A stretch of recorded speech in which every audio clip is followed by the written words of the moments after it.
Kaya mga kuys, ayan, pansit namin, no? Tapos may libreng, ano pa yan, soap.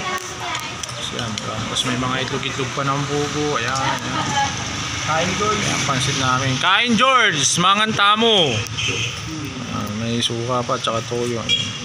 May extra toyo, tsaka sibuyas pa yan. May mga kalamansi. Solid dyan. Yan George.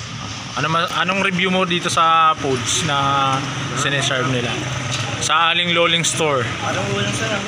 Ano masasabi mo, Nick? Wala masabi. Worth it ba? Babalik ka pa ba ng Isabela? Hindi na? Bakit?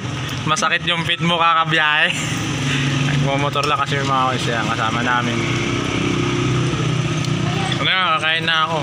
Papakita ko sa inyo kung paano ako kumain.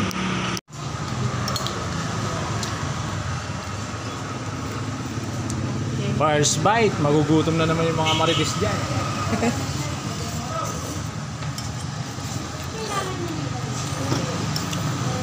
Right, maliit, Nick. Ay, Nick. 1.5 ba? Pwede ba sa atin yan? Paano ba yan? Ito. Kasi na yan? Sige. Libreng tubig naman sila, di ba? Ayan, mga kuys. Solid. Basta itlog, malasado na. Hindi ito piniprito, mga kuys, ha. Ano to, yung niluluto to sa ano, yung may tornedo yung tubig.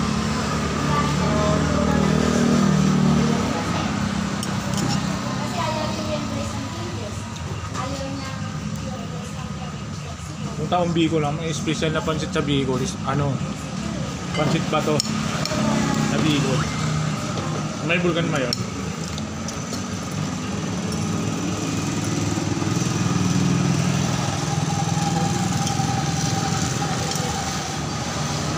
Sa Batangas naman, ang special na pansit sa Batangas, yung luming Batangas at saka yung chami. Chami yung gisado. Sulit din yun.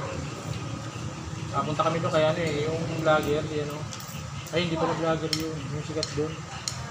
Yung sa Gotong Batangas. Si Kaya Oliver, nakapunta kami doon.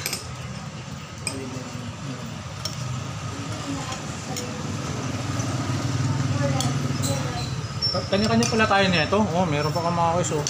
Kanya-kanya pala kami ng ano, onion, ano, tapos with calamansi. Nakala ko ano lang, isa-isa lang kami. Maliwanag. Mga kuys, hanggang dito na lang. Hindi ako makakaya sa inyo eh. Matatakam lang kayo. Tingnan mo naman.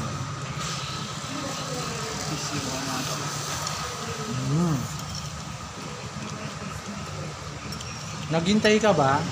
Wala na.